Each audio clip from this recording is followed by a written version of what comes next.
Hey there, welcome to my world. My name is Shallon. I am a new eBay reseller and I'm back with week 19 update, a little bit of an update on the lotion that I talked about from last week, and then I wanted to just touch on what sold this week. Wasn't a lot of items, so we can go through them in the same video.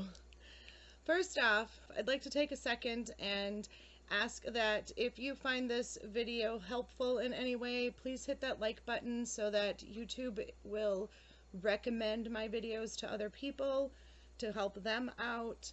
And if you haven't already, please subscribe and maybe even hit that bell so you get a notification when a new video comes up. All of that would be really great. Super helpful for me. Moving right along, week 19 sales, what sold, listed, all of that. For our gross sales, we had $368.05. Of that, $226.54 is our net sales total. That's the amount of money I'm getting back from eBay. That does include my cost of goods, which was $125.47 for the week, leaving me a taxable income of $101.07. Yeah, we're getting better. Much better than last week, and I believe the week before, but not anywhere near where we were in March. That proves to me that what I was doing the end of February and early in March is what's necessary to keep things going. There is a small chance some of the things I've been listing recently are maybe less desirable. I know some items, they don't have a very great sell-through rate, so I need to be patient because the expectation is that they can take 3 to 6 months to sell, not days. So there's that to consider. But either way, we are moving along. Week 19, I got 43 new listings up. So that leaves me with a total of 379 active listings in the store and 528 total available items for sale. 13 items sold this week, and we'll go over what they are in just a minute. The average sale price, I mentioned it a few videos ago, I don't think is super crucial to worry about right now because we're so new in our store. But just in case you want to know, the average sale price this week was $28.31. Because we're getting close to the end of April, I thought I'd kind of check in and see how we are compared to March, knowing it was going to be kind of rough. I didn't think it was going to be this rough though. So far, we've got 9 days left in the month, and I am $1,500 behind March's sales total. That's a lot to make up in 9 days.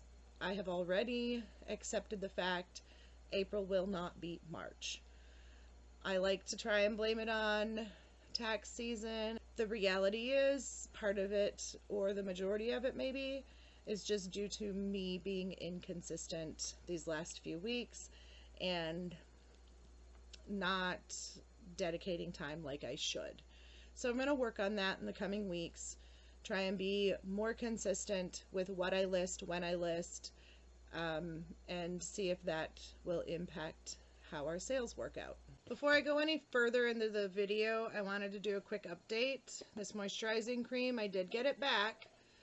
It is not in the same condition that I sent it out in, and now I'm waiting for a dispute or something, maybe it's called a dispute, whatever, with eBay to be decided based on this. This box was not plastic wrapped as it should have been. However, this container did have a plastic cap on top of the cream that would protect it. You can see that that's now missing. It's completely gone. That little ledge right up here, it is, that depth, this whole thing should be that full, and it's not. It is missing probably 15 to 20% of the lotion. The threads on the cap are filthy. Looks like there's makeup in here. The threads on the jar have dirt and possibly makeup or something on them. So I sent all this information to eBay. They are, for a third time, reevaluating the case, and I have to wait up to 5 days to find out.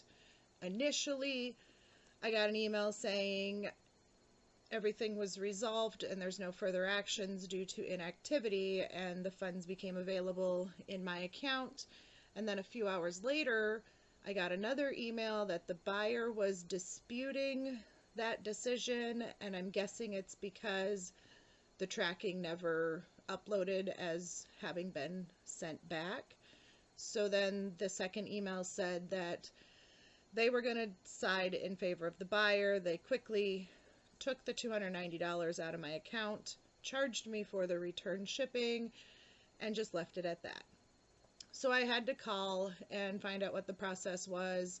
I've since been sent an affidavit to fill out and a form to attach this affidavit to, along with pictures and explaining the situation. And now I am waiting up to 5 days for a final resolution from eBay. So that being said, I did still gain top-rated seller status this month. This lotion is a defect on my account because it's been cataloged as eBay stepping in and siding in favor of the buyer. I have 2 late shipments from the same day because I just was off on the date, and I shipped the day after I was supposed to. Otherwise, my account is in very good standing and I earned top-rated seller. And what does that mean? I don't know.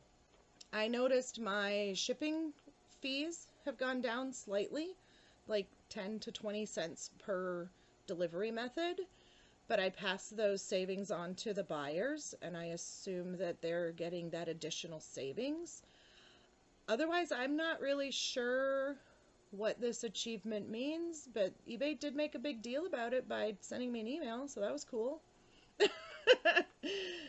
So there's that. Yay, top-rated seller. So let's move right into what sold this week. I'll put a little picture up here, show you what the item is, tell you how much I paid, tell you what the buyer's total purchase price was, and then what my profits are and where it came from. And we'll just quick run through. There's only 13 items, so it's not going to take too long, but you can see the good and the bad of the things that sold this week. The first thing that sold was an Essence of Beauty 5-piece magnetic eyeshadow brushes kit. This is one handle. It's got interchangeable tips with the magnet that holds it in place. I got these in a cosmetics liquidation box that I picked up a few months back when we picked up our Amazon Amazon liquidation palette. And I wasn't really looking at I'm gonna get into cosmetic selling. I was more looking at this could be fun for my daughter to go through, simply because she likes makeup stuff. I know nothing about makeup stuff. I don't wear makeup. I couldn't tell you how to put most of it on. And I mean, I'm a product of the 80s and 90s. I'd look like a clown today anyways if I tried the methods that were used back then when I learned how to use makeup. So I got this box primarily for fun. All in, my average buy cost on this box of cosmetics was $1.15 per item. These brushes, the buyer's all in for $9.14. After fees and shipping, that leaves me a profit of $3.66. These brushes, I did get 5 sets of them in this box, so I've still got 4 more available for purchase. The next thing that sold was an antique Lefton porcelain light switch cover. I found this at one of my favorite secret thrift stores that I'll never tell anybody about because their prices are so great. I paid 59 cents for this item. I sold it, buyer was all in for $30.36, And after fees and shipping, that left me with a profit of $25.46. I could have gotten more, but it has little, like, Swarovski crystals, some little crystals on it, and like 4 of them were missing. I did disclose that in the listings. I took close-up pictures so that the buyer knew this was the condition it was coming in. So I anticipate that they'll be happy and everything's great. After that, I sold a Play School wooden puzzle that was from, I believe, the late 60s or the early 70s, and it is sealed in its original packaging. You can see in the picture it's got like saran wrap type plastic around it, and then this mesh bag with crimps on the end, so not really something you can fake. I did get this in a 2-piece bundle from Goodwill for $3, so I'm into it for $1.50. The buyer was all in at $19.31, and that left me a profit of $5.94. That's not necessarily the best profit in the world, but I listed this puzzle 3 weeks ago maybe, and it's already sold. Pictures were super simple because it was still sealed. There weren't a lot of pictures to take, and I'm into it for maybe 5 minutes. So this next item, I did not ever in my wildest dreams think that this would sell. I bought a Clue game from the thrift store, and it turns out that once I got it home and opened it up, the board itself was missing. So I had the pawns, I had the dice, I had the weapons, and then I had all the paper stuff. The paper that you track your game on, and the cards, and all of that. And I just split it up. Like, it's fine. I'll resell the pieces, because the weapons and the pawns are selling for a decent amount compared to what I paid. And I just bundled this last little bit up and was like, I don't know, maybe somebody will want them. And I threw them up out there for a really decent price, and they actually sold. My cost into this share of the game is 12 cents. The buyer is all in at $10.05, and the profits after shipping and fees is $4.20 on these extra parts that I normally probably would have just thrown away. So it worked out pretty well. That profit alone is more than I paid for the whole game. Then I sold 3 Keurig reusable K-Cups to one buyer. They were all in at $30.51 for all 3, and that included shipping to combine them, which left me with a sold per item cost of $10.71. These reusable cups, they came from the Amazon liquidation pallet we had gotten, and that pallet has an average buy cost of $9 per item. You know where this is going. After fees, after shipping, I am $2.13 in the hole per K-Cup. I lost $6.39 in total for these 3 K-Cups, reusable K-Cups to sell. So that's not great. So after that, I sold one of the barrel hair dryer things that we had gotten. I'd talked about them, I think, last video in the e-waste pallet. My average buy cost for these is $1.53. This one I took an offer because shipping was going to be a little higher for this buyer. So they're all in at $22.56, which left me a total profit of $5.79. With the sale of this hairdryer, that whole e-waste pallet, we are now in the profits 100%. This put us over that limit of covering our entire buy cost. So everything else that sells out of this pallet, it's all profit. And that's a really great feeling that that pallet worked out for us, that we're not losing money on it. And that doesn't include, there's probably a dozen or more things in that pallet that we kept. Just like, hey, I want one of these, and we kept them. So this next item, I sell these frequently. This particular one, it is a Nokia home charger. This particular one was an accidental pickup. I was at a thrift store digging through all the random power cords. You've seen them in the bucket, and they're all tangled together, and digging through looking for something. And I had this happen to be in a pile of ones that I intended to buy, and I'm looking around while I'm untangling a cord, and I see something else that I know I have to have. So I just grab the bundle, throw it in my basket, and I run over to this other thing. So I did not intend to pick up this Nokia home charger, but I'm a little bit glad that I did. I paid 59 cents for it. The buyer is all in at $16.23.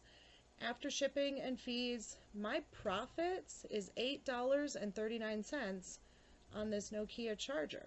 Next up, we have the Core versus the Curse Ultimate Action Figure Battle Pack.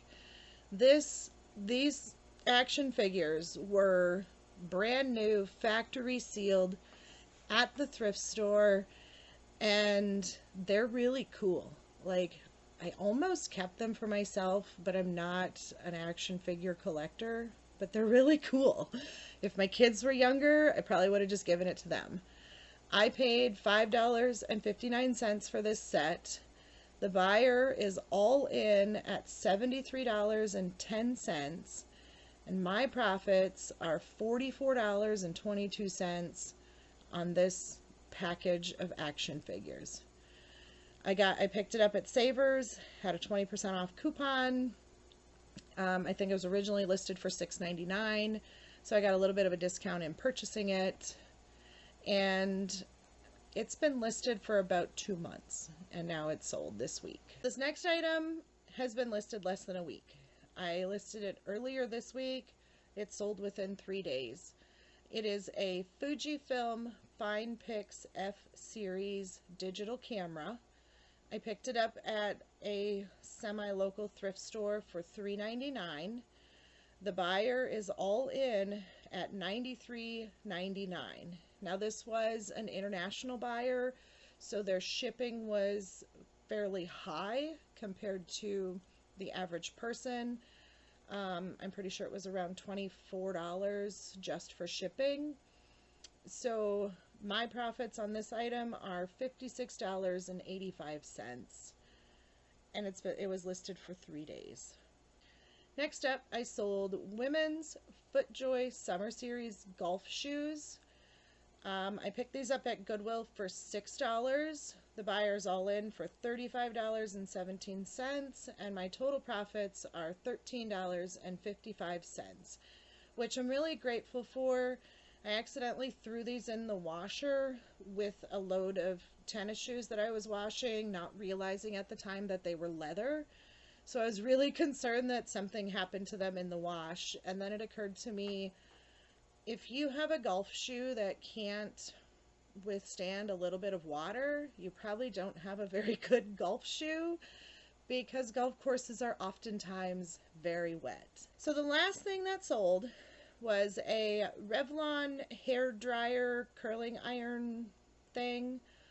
This came in our Amazon liquidation pallet. Our average buy cost on these items again was $9. The buyer is all in at $29.36, which left us a profit of $5.45 for this hair dryer.